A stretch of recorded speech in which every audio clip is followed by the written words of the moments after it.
hope y'all can hear me. It's raining pretty good outside. Oh, my bad. I almost dropped the intercooler. But this is the original intercooler off our drag car.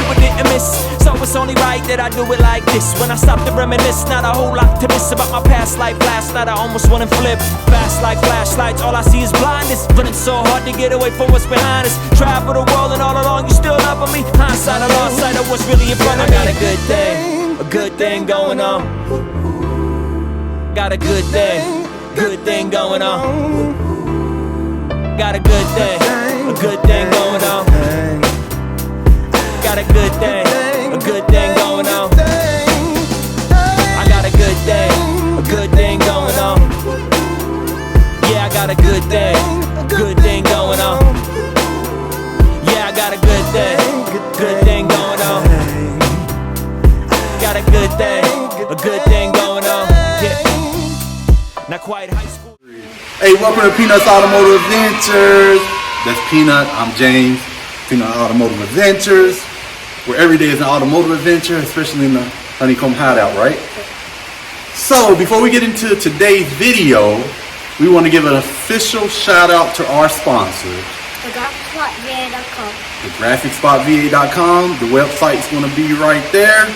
You know what I'm saying? Y'all reach out to them for your banners, decals, t-shirts, promotional items, signs, graphic design, custom graphics, all that. You know, just reach out to them. And also Team Run It, I'm probably going to get in the video. Let me see if I can point at it. I'm off. Right behind there, we got that new banner, courtesy of thegraphicsspotva.com. It's that new Grand National, that white Grand National banner right there, y'all. But I'll probably take the, I'll just stick the picture of it in. I'll stick the picture of it in the video, you know what I'm saying? Yeah. So they can see our new banner, man. You know, it's all about the Turbo Buick banners. We need to get a couple of RC banners, too. Yeah, we'll get some.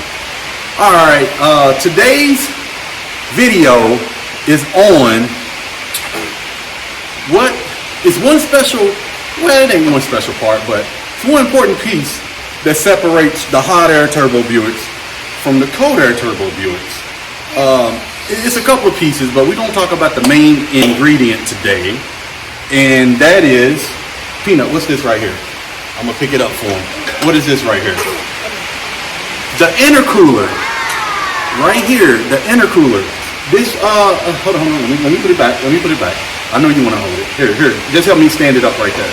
There you go. I hope y'all can hear me. It's raining pretty good outside. Oh, my bad. I almost dropped the intercooler. But this is the original intercooler off our drag car, our 1987 Buick Turbo TW4 car. We got a front mount on it, but this is the original factory intercooler. And what we're going to do is talk about this today.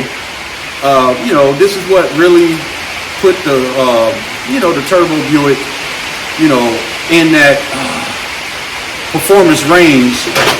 Ooh, hold on, we're going to put it right there. In that performance range. So, and when we talk about performance range, we're talking about like in 1986, with this added intercooler, and I want to say a different intake, it added 235 horsepower at 4,000 RPM in 1986 on all turbo Buicks, and 330 foot-pounds of torque at 2,400 RPM. In 1987, it made 245 horsepower. Now we're talking about 1987 turbo Buicks at 4,400 RPM and 350 foot-pound torque at 2,000 RPM. So what this is really called in the automotive world is an air-to-air heat exchanger intercooler. The air is pressurized because of, on the compressor side of the turbo, compressed air heats up. So, and this cools the air down before it goes into the intake of the engine. So, this is very important, y'all. You know what I'm saying? Even diesels uses these, diesel applications, of course the 4-cylinder application uses it. We got a turbo neon in the driveway. They got an intercooler on it, front mount. This wasn't a front mount intercooler. This was mounted right behind the radiator, the lower passenger side of the engine. It was like two brackets that held it on. So yeah, but this is producing, when the air is going through the chambers and through the core here, it looks like a radiator if you look at it, but it's creating a condensed air which produces more power. You know, yeah, more power. It produces increased horsepower and increased torque. So like I stated before, this is made of aluminum. It weighs about 12 pounds or less. You know what I'm saying? So it's not really heavy. And I knew a lot of the old school guys, Turbo Buick guys. I seen one or two where they cut these necks off right here and widen them. I remember there used to be a thing called Duckweiler modification to these necks here to make them bigger, for you could push more air into the chambers here on the side. What else, Peanut? Like I said, it got fins like a radiator. These side bodies are the collector, the chambers. I call them chambers because that's what it looks like, where the air flows through and out. What else? It has this neat Garrett intercooler decal right here. Yeah, it does get the part number right here. Yeah, it does. What is that? You know I'm getting old. 255-27852. That's the part number. I'll put the part number on the screen. This and the decal, it doesn't look that big.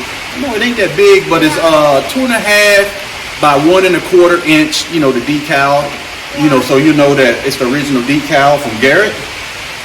What else you got on this decal? Air Research Industrial Division. This intercooler was made in the USA. You know, so you know it's pretty neat that this little thing here, you know, helped boost the power of the Turbo Buicks in '86 and '87.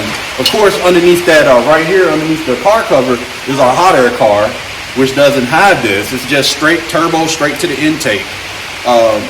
And I believe the hot air cars was rated at 200 horsepower, and I know the torque numbers wasn't as high as the cold air car. I can't remember the torque numbers. I'm trying, but the specs on this, the flow rate or the flow specs on this is 27 pounds per minute and of airflow, and it was something else, Peanut, and 350 cubic feet per minute.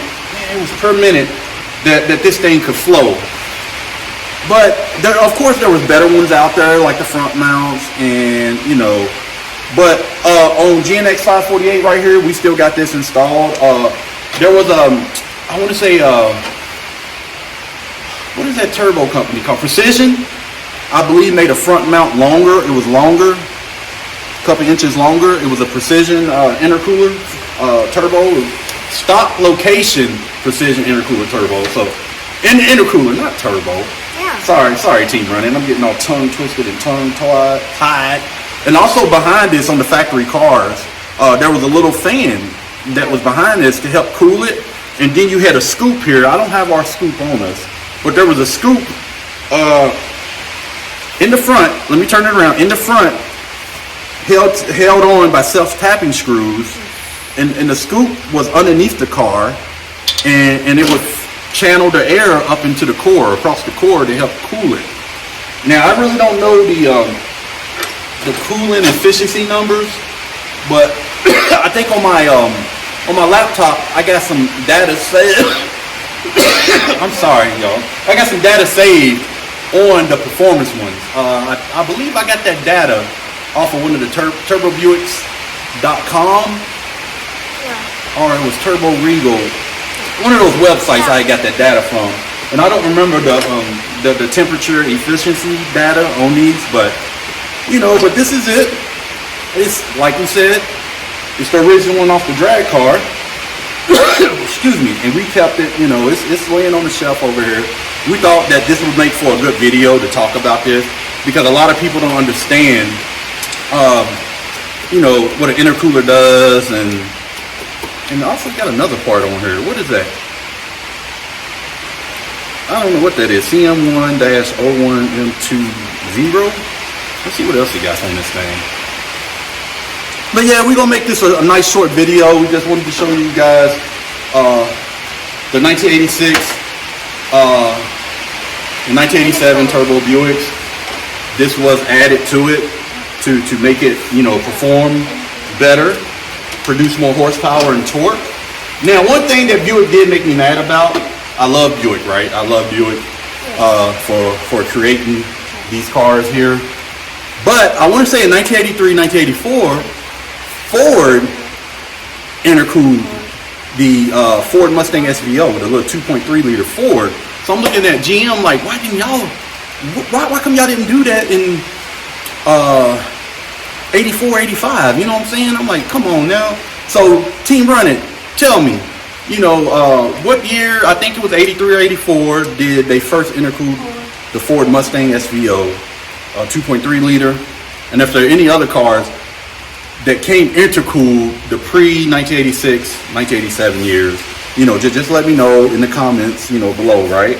Yeah. You know, cause we like trivia, we like stuff like that. You know what I'm saying? We constantly learning about this stuff. We don't know everything, but we're gonna learn everything. And what we're gonna do too is keep this video nice and short and sweet, right? All right. Peanut said yes, so we're gonna keep it nice, short, and sweet. So I hope you guys got something out of this, you know, out of this little short video. I'll put some I'll put some spec ticker symbol in, you know, with some of the specs on it. And what else? Don't forget to comment, like, subscribe, and share. Hit that notification bell, you know what I'm saying, for when the next video come out. Like we saying, we're just trying to teach some basic things about the turbo Buicks. You know, we appreciate all the support, Team Run It. And, you know, we're going to get in this house. We're going to get out this rain. Well, we ain't in the rain. We in the honeycomb hideout. Yeah. And I got a slight cough, so I can't be. Yeah. And then we ran out of propane for the heater, Yes. you know, for the honeycomb hideout. So I'm like, come on now. So, that's Peanut. I'm James. This is Peanut's Automotive Adventure. We out. Peace. Peace.